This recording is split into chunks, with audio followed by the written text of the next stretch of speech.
Hello good morning friends, welcome to our YouTube channel MR classes and physical academy.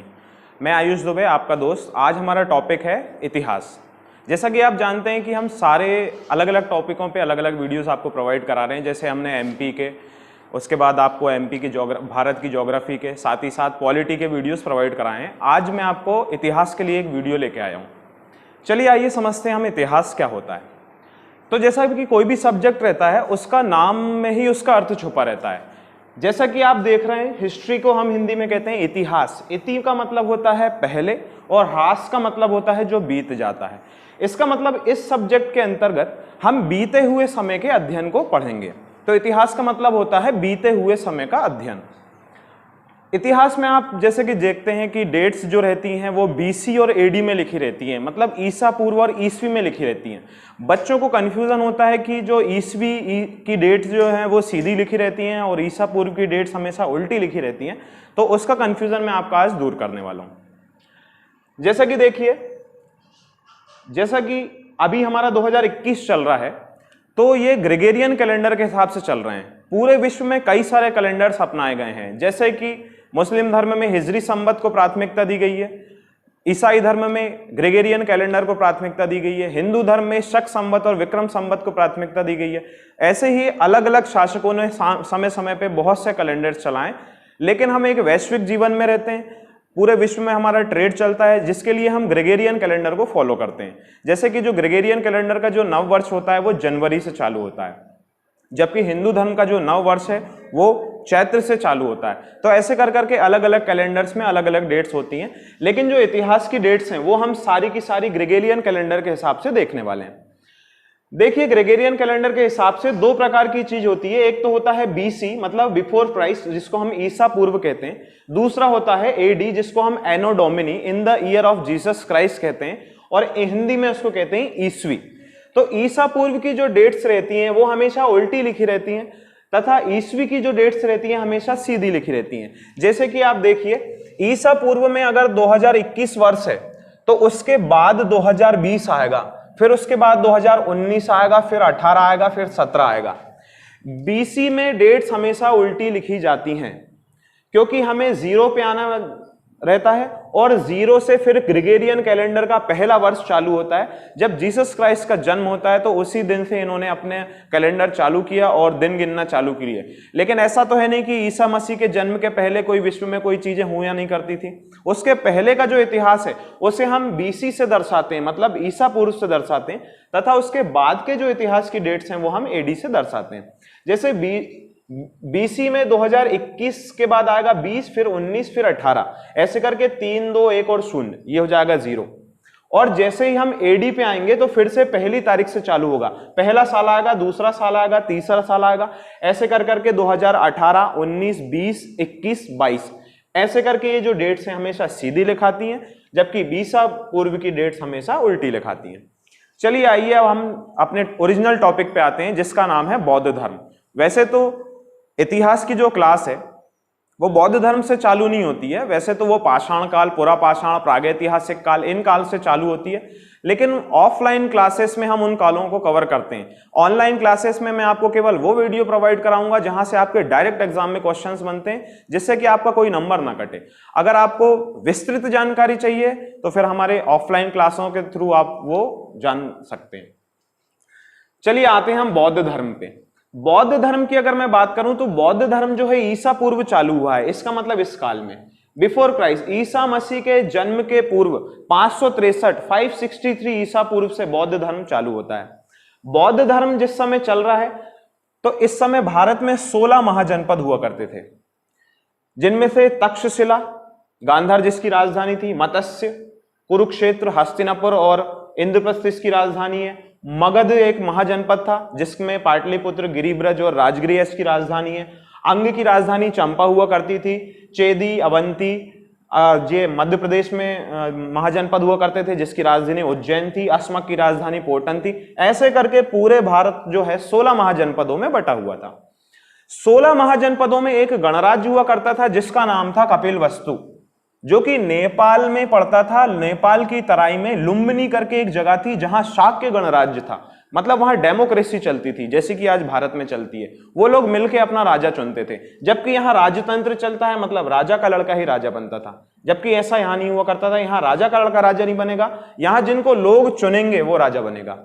तो कपिलवस्तु लुम्बिनी में एक जगह है कपिलवस्तु, जो कि जिसकी राजधानी थी लुम्बिनी। यहां शाक्य गणराज्य था जिसके प्रधान थे शुद्धोदन।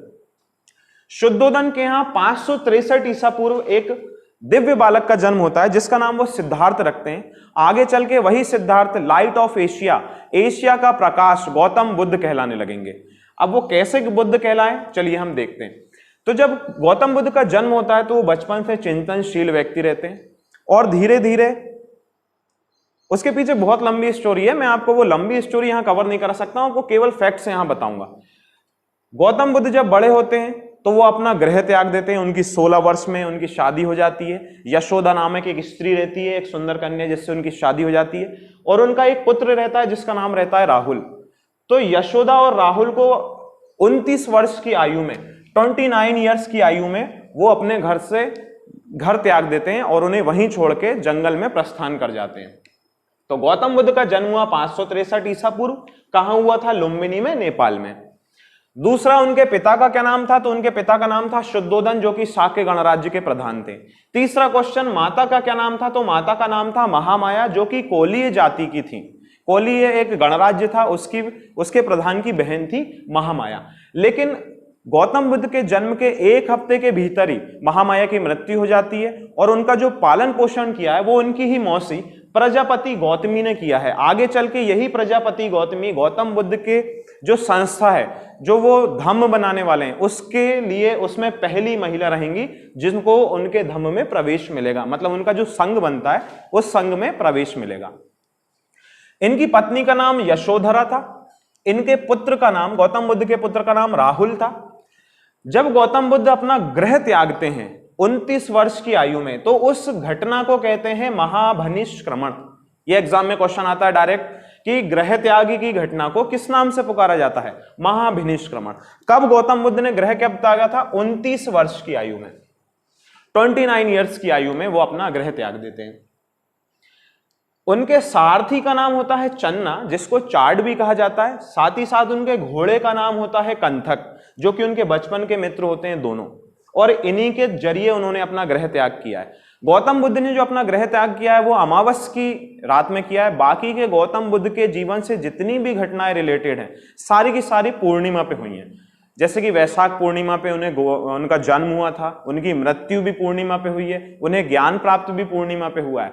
जब भी हम पूर्णिमा को, जो वैशाख पूर्णिमा आता है, उसे बोधि पूर्णिमा और गौतमी पूर्णिमा के नाम से भी जानते हैं। चलिए आगे बढ़ते हैं। सारथी तक हो चुका है। इनके जो ध्यान गुरु थे, जब गौतम बुद्ध अपना घर त्याग देते हैं तो ये बहुत से महाजनपदों में घूमे हैं। इन्हें पहले जिनके जो गुरु रहते हैं उनका नाम है अलार कलाम। इन्होंने इन्हें ध्यान करना सिखाया, साथ ही साथ गौतम बुद्ध के पहले गुरु हैं।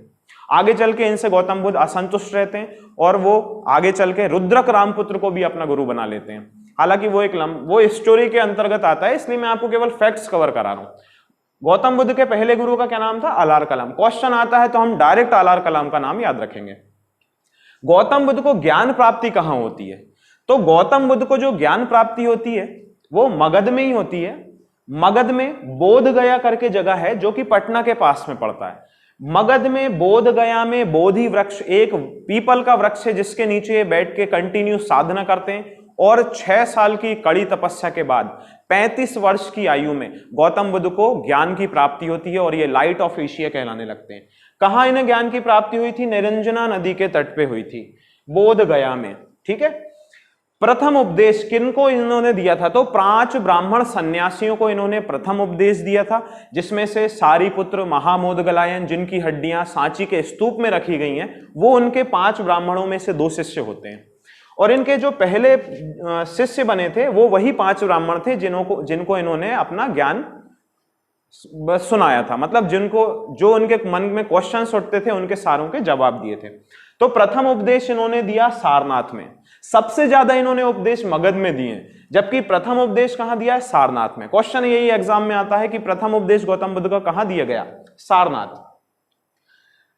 इनके शिष्य, प्रिय शिष्य जो थे आनंद और उपाली है, जिन्होंने विनय पिटक, सुक्त पिटक, अभिधम्म पिटक, त्रिपिटकों की रचना की है। आगे चल के हम देखेंगे कि बौद्ध संगतियों में इन पिटकों की रचना हुई है। तो विनय पिटक, सुक्त पिटक और अभिधम्म पिटक आनंद और उपाली ने इनकी रचना की है। ये इनके प्रिय शिष्य होते हैं आनंद और उपाली। अगर महिला शिष्य की बात करूं कि गौतम बुद्ध की पहली महिला शिष्या का नाम है आम्रपाली। गौतम बुद्ध की पहली महिला शिष्या आम्रपाली है, जबकि संघ में प्रवेश लेने वाली पहली स्त्री प्रजापति गौतमी है। तो इस क्वेश्चन में कंफ्यूज बिल्कुल नहीं होना है। अगर शिष्या का पहला नाम आता है तो आम्रपाली लगाना है। ये वैशाली की नगर वधु रहती है। इन्होंने अपनी आम की बगिया गौतम बुद्ध को दान में कर देती हैं, क्योंकि उनको उनका संघ बनाना रहता है। तो ऐसे ही गौतम बुद्ध के लाइफ से बहुत लंबी लंबी स्टोरीज हैं, फैक्ट्स पे आप ध्यान दें। आम्रपाली इनकी पहली शिष्या है। शिष्य की बात करें, शिष्य शिष्या हो चुके हैं। अंत की बात करते हैं कि गौतम बुद्ध की मृत्यु कहां होती है। तो गौतम बुद्ध की जो मृत्यु है ये एक साल वृक्ष के नीचे हुई है। 583 ईसा पूर्व चुंद नामक एक लोहार के द्वारा इन्हें एक भोजन दिया जाता है, जिसे ये ग्रहण कर लेते हैं और उनसे ये बीमार पड़ जाते हैं और 80 वर्ष की उम्र में इनकी मृत्यु हो जाती है कुशीनगर में। अगर एग्जाम में क्वेश्चन आता है कि गौतम बुद्ध की मृत्यु कहां हुई है, तो ध्यान रखिए कुशीनगर। ये थी गौतम बुद्ध के जीवन से कुछ जानकारी। यहां से डायरेक्ट आपको क्वेश्चन देखने को मिलेगा। आप जिस भी एग्जाम की तैयारी कर रहे हैं, सेंट्रल एग्जाम्स, गवर्नमेंट के exams, central, state, PCS, PSC, जिसकी भी आप तैयारी कर रहे हैं, गौतम बुद्ध से डेफिनेट क्वेश्चन देखने को मिलते हैं। चलिए आइए हम देखते हैं कि अब बौद्ध संगतियों के बारे में, बौद्ध संगतियों के बारे में हम देखते हैं। तो बौद्ध संगतियां जो हैं, 4 बौद्ध संगति हुई हैं। 4 बौद्ध संगतियों के मैंने वर्ष लिखे हैं, स्थान लिखे हैं, अध्यक्ष लिखे हैं और शासक का नाम लिखा है। पहली जो बौद्ध संगति होती है वो उसी साल होती है जिस साल गौतम बुद्ध की मृत्यु हुई है। कब हुई है? 483 ईसा पूर्व। 483 ईसा पूर्व पहली बौद्ध संगति हुई। कहां हुई? राजगृह में हुई है, जो कि मगध की राजधानी है। महाकश्यप इसके अध्यक्ष हैं और इस समय जो शासक है वो बिंबिसार के लड़के, जो कि हर्यक वंश के संस्थापक थे बिंबिसार, उनका जो पुत्र है अजात शत्रु, जिसने अपने ही पिता की हत्या करके गद्दी पे बैठा है, जब इसे पितृहंता के नाम से भी पुकारा गया है। अजात शत्रु इस समय यहाँ के शासक रहते हैं। दूसरी जो बौद्ध संगति होती है जस्ट 100 साल बाद 383 ईसा पूर्व में वैशाली में होती है। वैशाली में इस समय यहाँ के शासक हैं कालाशोक। कालाशोक इस समय बौद्ध संगति कराते हैं, जिसके अध्यक्ष जो हैं सबा कमीर हैं, जिसे हम सबा कामी और सर्वकामिनी के नाम से भी जानते हैं। किताबों में अलग अलग नाम मिलते हैं। एनसीईआरटी की किताब में सब कमीर दिया है, जबकि सबा कामी और सर्वकामिनी कुछ भी नाम आए तो हमें एग्जाम में उसे चुनना है। तीसरी जो बौद्ध संगति है वो एक भारत के महानतम सम्राट अशोक कराते हैं। 250 ईसा पूर्व, ये देखें सारी डेट उल्टी चल रही है क्योंकि ये ईसा पूर्व की डेट्स हैं। तो 250 ईसा पूर्व पाटलिपुत्र में, जो कि मगध की राजधानी बनती है आगे चल के, अशोक जो कि भारत के महानतम सम्राटों में से एक हैं, ये इस बौद्ध संगति को कराते हैं।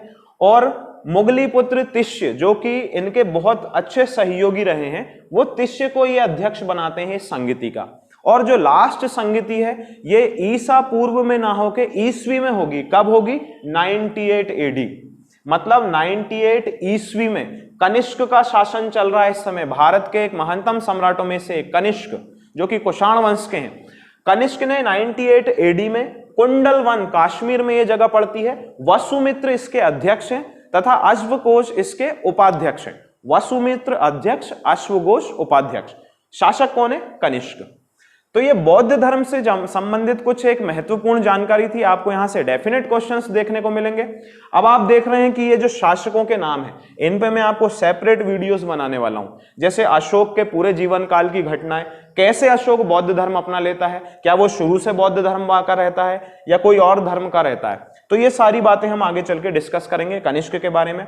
ये आपकी हिस्ट्री की पहली क्लास है और अगर आपको हमारे वीडियोस पसंद आ रहे हैं तो प्लीज अपने दोस्तों के साथ इनको शेयर करें, लाइक करें, चैनल को सब्सक्राइब करें और हमारा मोटिवेशन बढ़ाते रहें। Thank you very much.